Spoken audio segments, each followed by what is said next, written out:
Hello everyone and welcome to the Retro Café series, the series in which we look back at older video game titles, and today I'll be looking at 2000's Jet Set Radio for the Sega Dreamcast.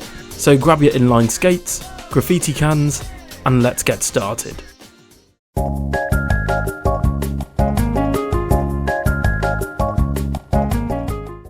Firstly, we're going over the development.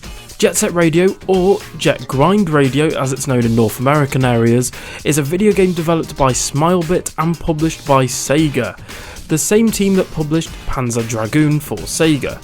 It released on June 29th, 2000. Jet Set Radio was designed for the Sega Dreamcast, although a version of the game was later released on Game Boy Advance with the same name, more on the GBA version later, but they also did release the game in HD back in 2010-2011 for Xbox 360, PS3, PC, PS Vita and mobile devices.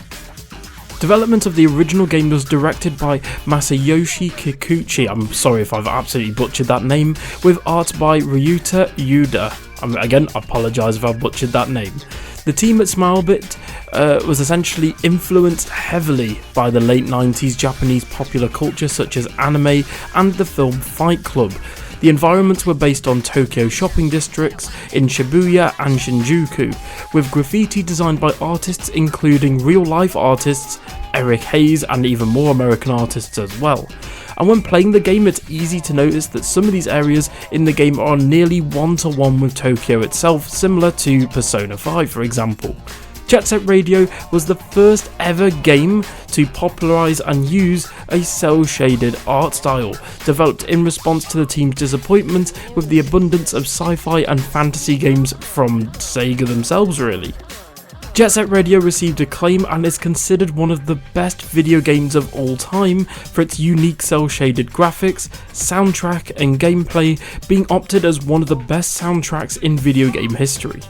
And although the game's only had one sequel in Jet Set Radio Future for the Xbox, the game has also had cancelled projects on the Wii in terms of a third game, as well as an indie studio attempted to essentially reboot the franchise in the form of Jet Set Radio Evolution, in the hopes to revive the franchise. However, this was actually, although Sony and a few other was essentially interested, Sega turned it down.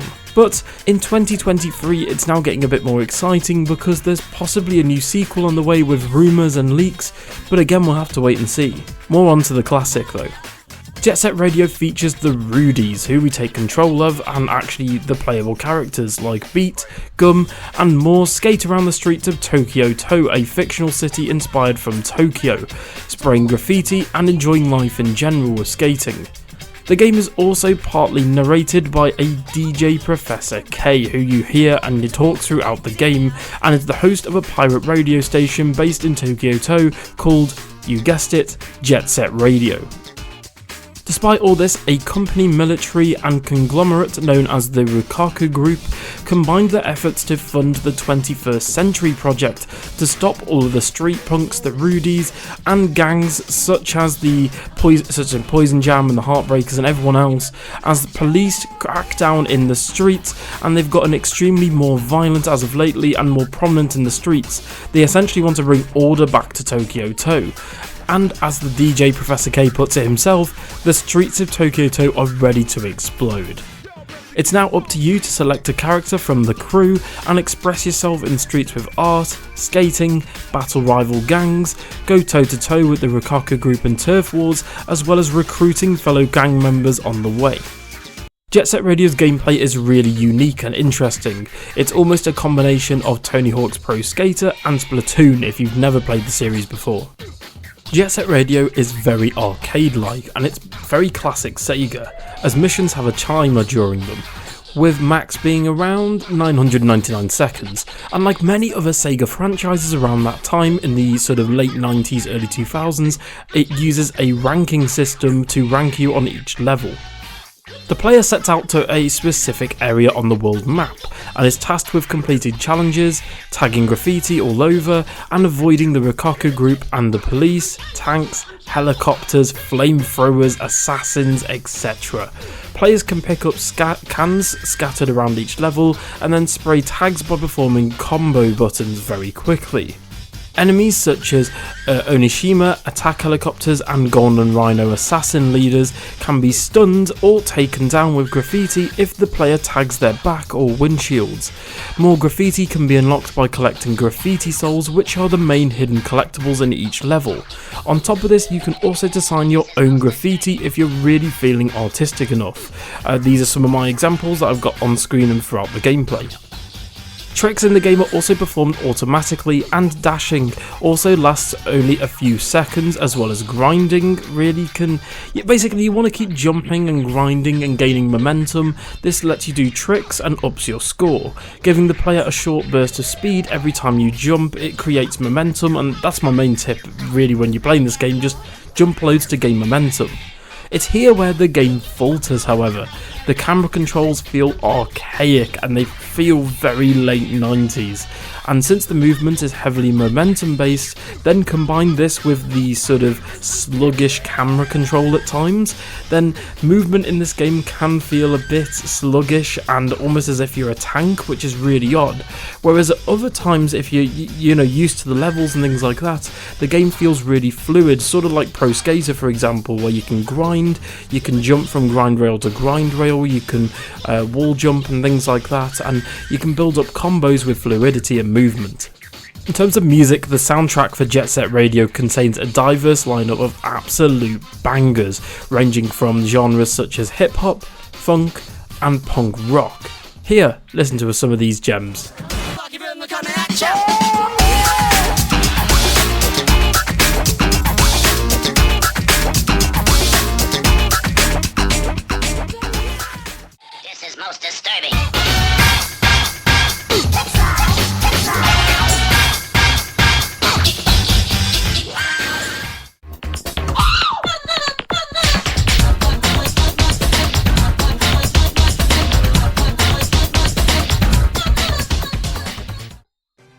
The game's main composer is Hideki Naganuma. If you haven't seen him on Twitter, then you're really missing out.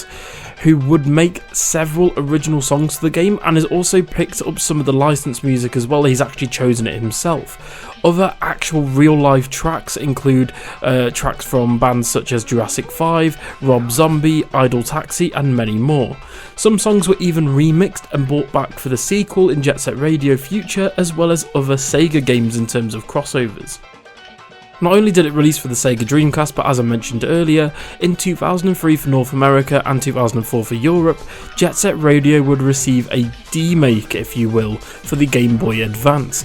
Adapting the console game with handheld limitations in mind, it would receive positive reviews, although mixed overall. The GBA version is actually a top-down isometric version of Jet Set Radio, featuring altered versions for the main crew, stages, locations and soundtrack overall, but obviously fails in comparison to the original, as it was designed to be a demake of the original for handheld, and obviously there's quite a leap in terms of the Dreamcast and the Game Boy Advance. In terms of the launch after reception, the game was received exceedingly well from online sources and magazines. Many have praised the style of the game as matching the soundtrack with the up-tempo music, as well as the cel-shaded art style was revolutionary at its time. Critics also applauded the simplistic pick-up-and-play arcade-style gameplay that was synonymous with Sega in the late 90s, early 2000s. The lowest review score according to Game Rankings was around a 3.5 out of 5, and even IGN giving the game a 9.6 out of 10.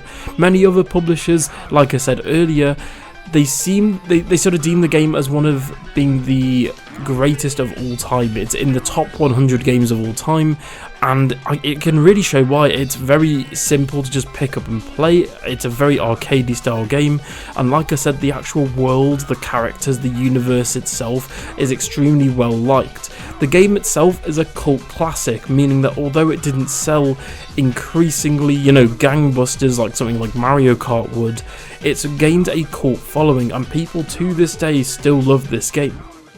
Now, here are some story spoilers and just general game spoilers that I'm going to cover, so if you don't want to be spoiled, here's your chance now to go away, play Jet Set Radio.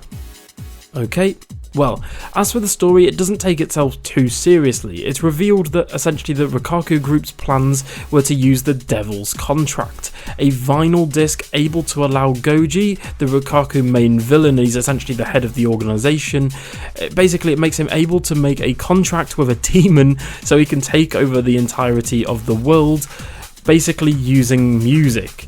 DJ Professor K urges the GGs and the Rudies to head to the Rikaku headquarters so they can destroy the Devil's Contract and Goji's plans, in which we actually do if you play the final boss. The final boss not only is an absolute banger of a soundtrack, but it was actually a pretty decent final boss overall. Jet Set Radio, however, has also made lots of cameo appearances in other Sega titles such as Sega Superstars Tennis, where both Beat and Gum are playable as actual tennis players, as well as being a court model of downtown Shibuya from the first Jet Set Radio, with graffiti based minigames where essentially you have to hit the ball to colour in the graffiti. Beat has also appeared in Sonic and Sega All-Stars Racing as in the first game, as well as appearing alongside Gum in Transformed Racing, which was the sequel, with tracks based off locations of the original Jet Set Radio in terms of Graffiti City, and then Jet Set Radio Future has quite a load of tracks that are actually feature locations directly ported from that game. Beat also appears as a sort of optional avatar costume in Sonic Forces, a playable character in the latest Super Monkey Ball game, and more recently with Beat and Gum both appearing in Roller Champions, an online roller skating game made by Ubisoft. There was an online event recently essentially letting players play as Jet Set Radio characters in a Jet Set Radio themed arena and with unlockable cosmetics. So in conclusion, this video was made with so much love for the series. I played the original when I was much younger on my Sega Dreamcast, and I just loved the unique cel-shaded art style. It was revolutionary for the time and has inspired many games since. The character design and most importantly the music are absolute bangers across the board. I still to this day listen to the soundtrack quite often, and honestly in my opinion this is one of the best soundtracks in all of gaming history, with tracks like Let Mum Sleep being absolute bangers. The game screams 90s vibes with an interesting premise and settings. But sadly we just haven't had a sequel in so long, but with rumours as of writing the script in sort of mid 2023 of a possible revival or reboot of the series, I'd love to see the series come back in some way, shape or form, as I just fell in love with these worlds, characters and music, and I would love Sega to actually do something with the franchise, whether it be a complete reboot and a new game, or if they remaster or remake Jet Set Radio or Jet Set Radio Future. We still to this day don't have a port of Jet Set Radio Future. We don't have a means of playing it on modern consoles, which I think is absolutely criminal, since it was the original Xbox's launch title. It was the way of sort of getting Sega getting their foot in the door with the new Xbox. So I would love a remake or remaster of Jet Set Radio Future as well, but more on that on another video in the future. Thank you so much for watching, and for more Jet Set Radio, Sega and gaming content in general, stay subscribed to the channel and I'll see you guys in the next one. Bye.